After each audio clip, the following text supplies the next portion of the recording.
So very recently, I have been completely inundated with some phenomenal suggestions on topics to cover. Not that I'm complaining, it is a wonderful problem for a content creator to have. Now, I was working on one of these topics and it very quickly became apparent that it's going to be extremely research intensive. It will still be my next video, but I wanted to go ahead and cover a shorter, faster topic in the meantime. What we're going to be covering in this video was a suggestion from Ray Grace, a longtime friend of the channel. It shows what appears to be a possible fleet of UFOs off the coast of North Carolina. I couldn't find out exactly when this was filmed, but the original upload was posted to YouTube September 28th, 2019. So first I'm going to be showing the original upload, then I will be reading an article that was written about it. After that, I have a few unrelated things to discuss, so let's begin.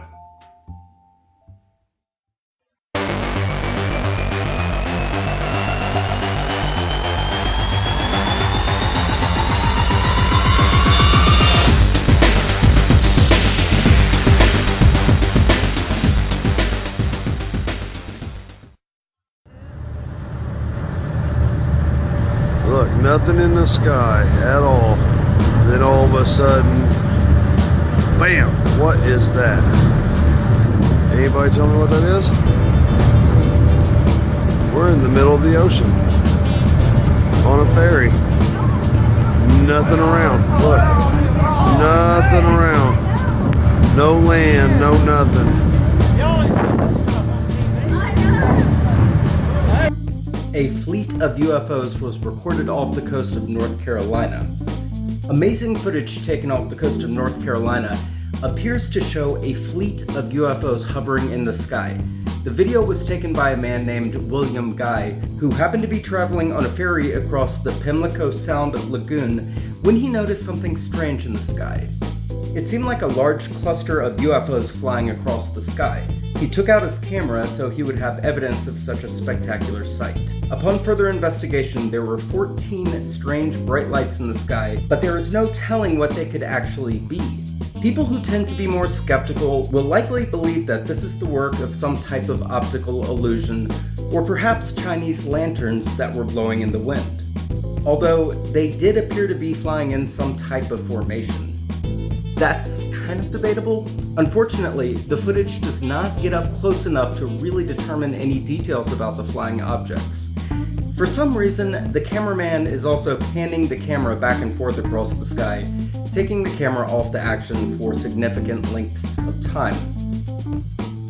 UFOs were once laughed off as crazy delusions, but after more official revelations, people are starting to take these sightings more seriously.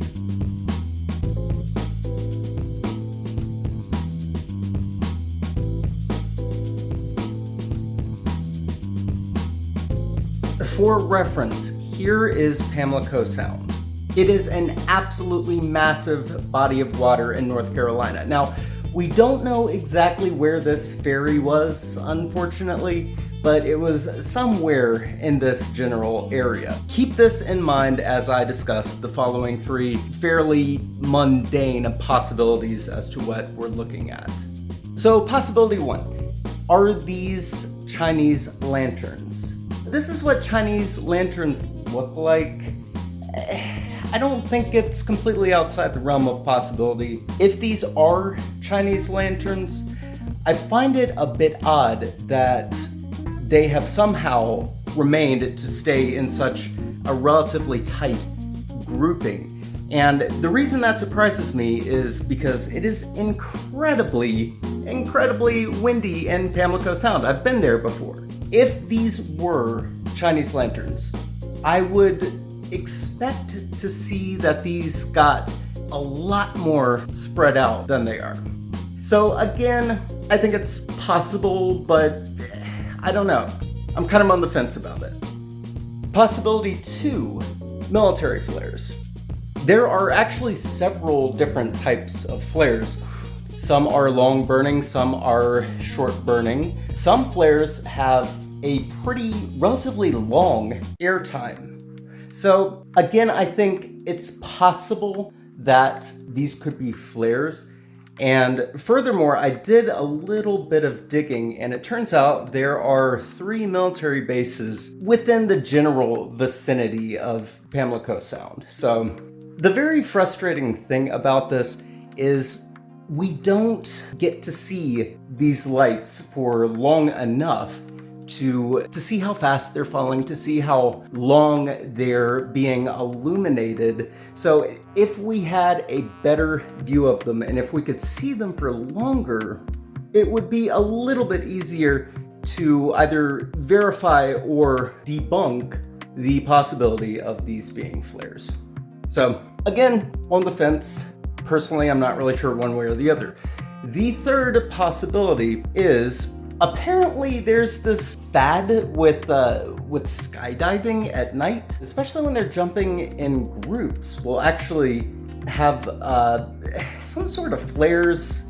I don't know if they're holding the flares or if they're somehow like just attached to the skydivers in some way. I'm not sure exactly how that works, but I don't think this is a very likely possibility for the reason that who on earth is going to want to parachute here? I mean, for all intents and purposes, this might as well be the middle of the ocean. I mean, it's possible that wherever this is could be miles and miles and miles away from any land. So I don't think that these are parachuters. Just my personal opinion. It doesn't really seem like a likely place to jump out of a plane. But then again, that's just me. Now, I'm not sure how I missed this. I freaking love Tucker Carlson. I have so much respect for him. There really isn't any other mainstream journalist that is taking the torch, that is striving so hard to raise public awareness about the reality of the UFO phenomenon and the fact that a lot of this really is scientifically inexplicable.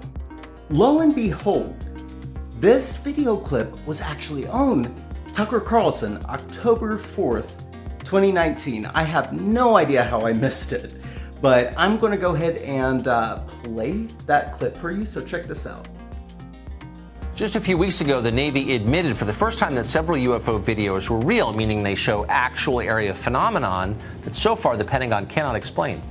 Now, a UFO investigations group says they have found materials that could potentially be physical evidence of UFOs.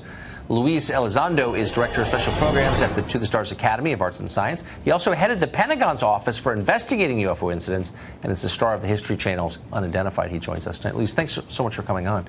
So, thank you for having me. What is this material, and why could it shed light on the question of what UFOs might be? Sure. Well, our company over the last year and a half has actually obtained quite a bit of material. And let me first preface by saying some of that material, that's provenance, is frankly hearsay, while the provenance of some of this material has been substantiated.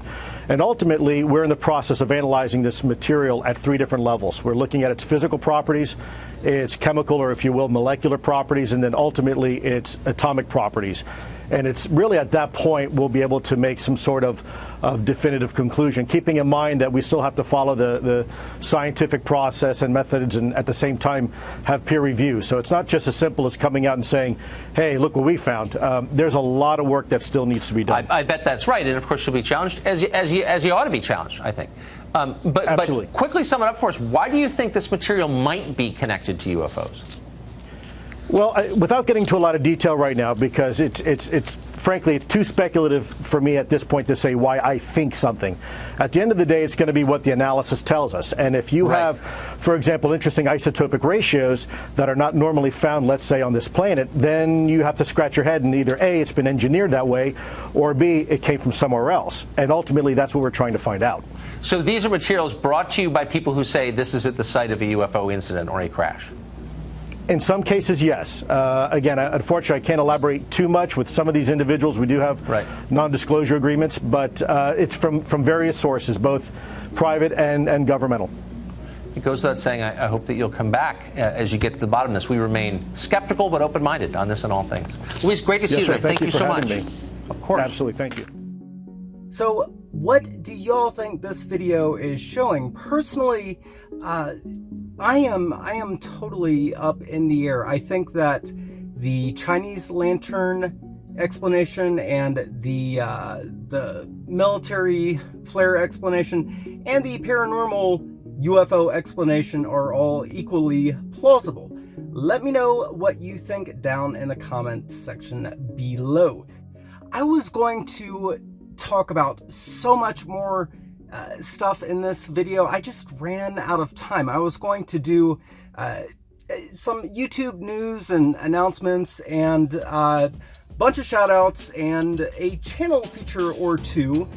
So I think I'm actually going to just save that for a really quick video later on this week.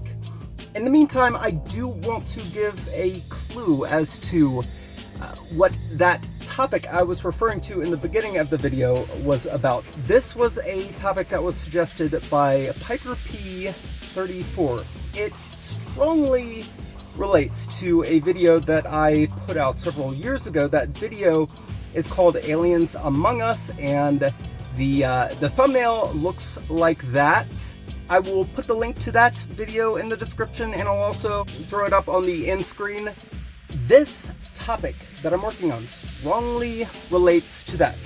If you're unfamiliar with the friendship case, or Il Queso Amicizia, or Acri, or W56, if these terms are not familiar to you, for the love of Pete, watch that video. It will freaking rock your socks off, and you'll be able to much more easily follow the topic that I'm working on. Yeah, I just, sorry, ran out of time, and now I'm sitting outside my client's house, so I gotta go clock in and, you know, do that thing where I do stuff.